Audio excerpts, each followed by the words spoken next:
Welcome to our deep dive, all about archery. Archery. I'm excited to learn more about this. Oh, yeah. I mean, I get the whole, Robin Hood Yeah.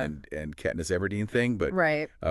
beyond that, Yeah. I don't know that much about archery. Well, get ready to be amazed because archery's history goes way beyond pop culture. Okay. It's actually one of the oldest practices in human history.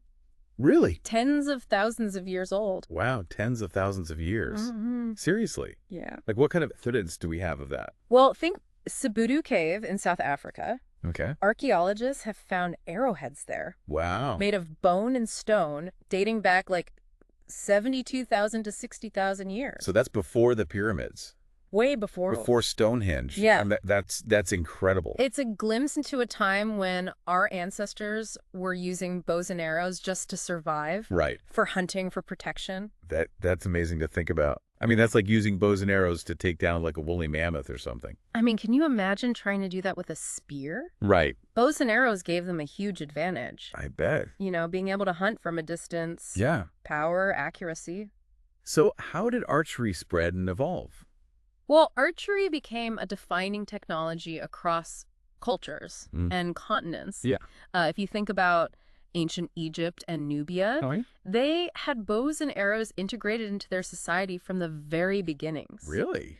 Yeah. And in fact, the Egyptians actually gave Nubia the name Tasseti. Tasseti. Yeah, which translates to the land of the bow. Oh, wow. So clearly, the Nubians were known for their archery prowess. Like a badge of honor. Or Yeah. even like a warning to their enemies. Right. Like, hey, we're the land of the bow, don't mess with us. Exactly. And as civilizations grew and warfare became more complex, skilled archers became essential Oh, yeah, I bet. to their armies. Persians, Parthians, Romans, Indians, Koreans, Chinese, Japanese. Wow. They all relied heavily on archery for military dominance.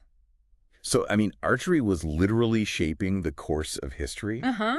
And I imagine the battlefield must have been just an incredible sight. Oh, yeah. With archers just raining down arrows. I know, both awe-inspiring and terrifying at the same time. Absolutely. Yeah. And as archery spread, Mm-hmm. did the technology itself evolve? Oh, absolutely. The ingenuity involved in bow making is just incredible. Yeah. Different cultures experimenting with materials and designs. Right. Leading to a variety of bow types. Okay, so like what different types of bows are we talking about? Well, let's start with the most basic. The self bow. Okay. It's crafted from a single piece of wood. Really? Yeah. So just like one piece of wood, Uh-huh. carefully shaped? Yep. That's amazing. That's the self bow. What else? Well, then we have laminated bows, Laminated bows. combining different types of wood for enhanced strength and flexibility. Okay. Think of it like early engineering. Yeah, so they started simple, Right. and then they started experimenting Right. with different combinations to improve the design. Exactly. What came after laminated bows? Well, that's where we get to the really impressive stuff. The composite bows, Okay. integrating materials like horn, wood, and sinew. Wow. The Acadians were early adopters of these in warfare. What made composite bows so special? They were incredibly powerful weapons, Okay. capable of impressive range and penetration. Like they could pierce armor Oh, yeah. from a distance. From hundreds of yards away. Wow. Yeah, they had a huge edge on the battlefield. I bet they did. Yeah, So it wasn't just about like brute force. Yeah. It was about innovation and craftsmanship. exactly. It's amazing. And then there are recurve bows Okay. with their curved tips. Yeah. Give them extra power, I've seen those. often associated with grace and precision. Yeah. And of course, we can't forget the longbow. Oh, the longbow. A legendary weapon. Yes, the longbow. Right. Robin Hood. Yes. Medieval battles. Exactly. What made those so effective? Longbows, especially the English longbow, were famous for their role in medieval warfare. Yeah. Their power and accuracy were decisive in battles like Crécy and Agincourt. Man, can you imagine that? Just volleys of arrows I know, it must have been an incredible sight. filling the sky. Yeah. Wow. Terrifying and magnificent at the same time. Oh, absolutely. Yeah. So we've mainly talked about like European archery so far. Right. But what about Asia? Did archery play a significant role there? Oh, absolutely. Archery had immense cultural and military significance in Asia as well. Mm-hmm. In fact, the Sanskrit term for archery, Dhanurvidya, actually expanded to encompass martial arts in general. Oh, wow. That's interesting. Yeah. And in East Asia, The Goguryeo kingdom, one of the three kingdoms of Korea, was renowned for its regiments of archers. Oh. Their accuracy and discipline were legendary. It's incredible how archery shaped history. Across multiple continents. Yeah. But eventually firearms came along. Right. And I imagine that was kind of a turning point for archery. Yeah, it was a game changer for sure. Yeah. Firearms gradually overshadowed archery on the battlefield because they offered advantages in range, penetration, and ease of use. Yeah. Suddenly, years of training to become a master archer seemed less appealing when you could just pick up a firearm and achieve similar results. Yeah, like archery hit a technological roadblock. Yeah. But archery didn't disappear, did it? You're right, it didn't. People still practice archery today. And that's where things get really interesting. Oh, okay. Yeah. Tell me more.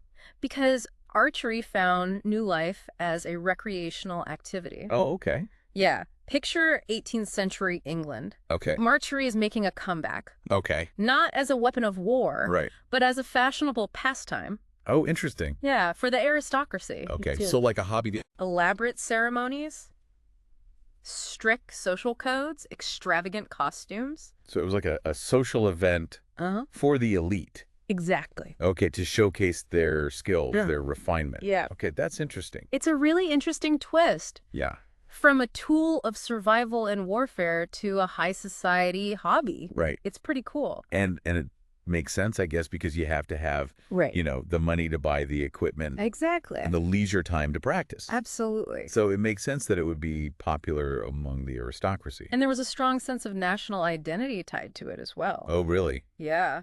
In what way? Well, they invoked legends like Robin Hood. Right, of course. To solidify archery as a distinctly British tradition. That's fascinating. Yeah, it was more than just hitting targets. Yeah. It was about reconnecting with a romanticized past. Right. Showcasing national pride. Okay. Maybe even a little romantic intrigue. Right. It had it all. Yeah, it was like a whole social spectacle. Yeah, yeah. A blend of competition, display, a connection to the past. Exactly. It's amazing how archery has evolved and adapted throughout history. Right. Speaking of adaptation, what about archery today? Well, modern archery has evolved into a really diverse and technical sport. Okay. You still have traditional bows and arrows, of course. Of course. But then you also have these high-tech compound bows. Yeah, those compound bows look intense. They were actually developed in the 1960s. Oh, wow. And they revolutionized both hunting and competitive archery. Okay, so what makes them so different?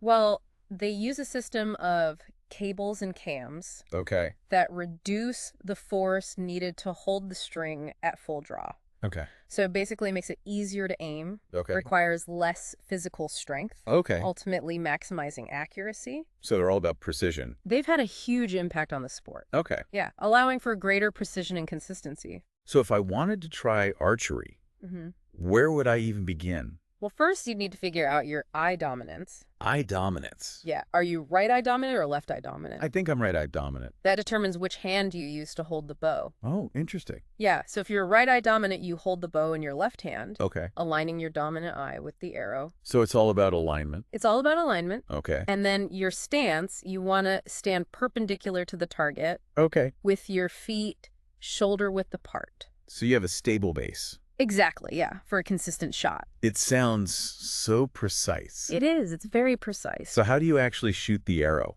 Like, how do you draw the string? It's all about developing a smooth and consistent motion. Okay. So you draw the string back to a specific anchor point on your face. Okay. Aim, and then release the string in a controlled manner. So it's not just pulling back and letting go. No.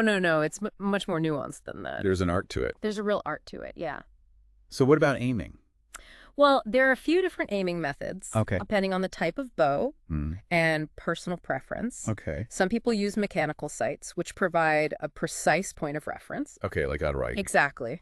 Then you have bare bow shooting, relying on instinct, experience, and a deep understanding of the bow and arrow's flight path. Okay, so that's like throwing a ball. Exactly. You just kind of know where it's going to go. Yeah, you judge the distance and trajectory based on experience and visual cues. Wow. Yeah. That sounds hard. It takes a lot of practice. What else? And then you have gap shooting, which is a technique used by instinctive shooters. Okay. Instead of using sights, they estimate the distance to the target. Okay. And aim by visualizing a gap between the arrow tip and their intended point of impact. That sounds really challenging. It is. It definitely takes practice. Yeah. But it can be incredibly accurate. It's amazing how many different approaches there are. To archery. Yeah, there's something for everyone. Yeah. That's part of what makes it so captivating. Yeah. It's a sport that requires both physical and mental discipline. Right. Constantly challenging you to improve your technique, your focus, ability to adapt to different conditions. So it's more than just hitting the target. It's about pushing your limits, striving for mastery. Yeah. Yeah. But beyond the sport itself, why do you think archery has captivated people for so long? You know, I think it's the combination of history, skill, and a feeling of primal connection. Interesting. When you hold a bow and arrow, you're tapping into something that's been a part of the human experience for millennia. Right. It's a reminder of our past. Right. A test of our abilities and a way to connect with something timeless. And in a world that's increasingly dominated by technology, it's a chance to disconnect from the digital world and reconnect with yourself. Exactly. Focus on a tangible skill. Hone your instincts. Yeah. And achieve a sense of mastery over something real. I love that. Physical. Yeah, absolutely. Yeah. It really is remarkable how archery has gone from like a survival skill to a sport and hobby that's enjoyed by millions. It speaks volumes about its enduring appeal. Yeah, for sure. Even though we no longer depend on it for food or protection, there's still something about it. Yeah, there's just something about it that draws us in. Yeah, and it's not just the practical aspects, right? It's also all the mythology. Oh, yeah. The symbolism woven into it. Right. You know, Robin Hood,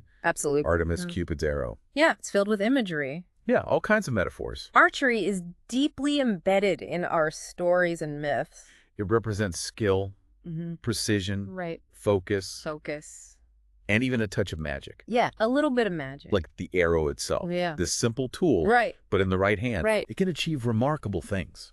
Exactly. That symbolism resonates across cultures. In some traditions, the bow and arrow represent a bridge between the physical and spiritual realms. Wow. A conduit for energy and intention. I never thought of it in that way. So it's not just a physical activity. Right. It can also be like a metaphor. Absolutely. For personal growth, the pursuit of excellence. I think that's a beautiful way to put it. Yeah. The discipline. Yeah. The focus. The focus. That archery requires. You can apply that to so many other areas of life. It translates, it's about setting your sights on a goal, whatever that may be. Right. And working steadily towards it. Just like an archer aiming for the bullseye. Exactly. This has been an amazing deep dive. It has. And I feel like I've learned so much. Me too. About archery. I'm glad you enjoyed it. It's so much more than I ever realized. It's a fascinating subject. I encourage anyone listening who's even slightly curious to explore it further. You know what? Yeah. I think I might actually give it a try. I highly recommend it. Yeah. It's challenging and rewarding. All right. Well, on that note, we're going to wrap up this deep dive into archery. Great. Thanks for joining us. Thanks for having me. And remember, sometimes the simplest tools honed through practice and understanding can achieve remarkable results. Absolutely. Whether it's archery or any other pursuit, set your sights high and never stop aiming for your personal bullseye.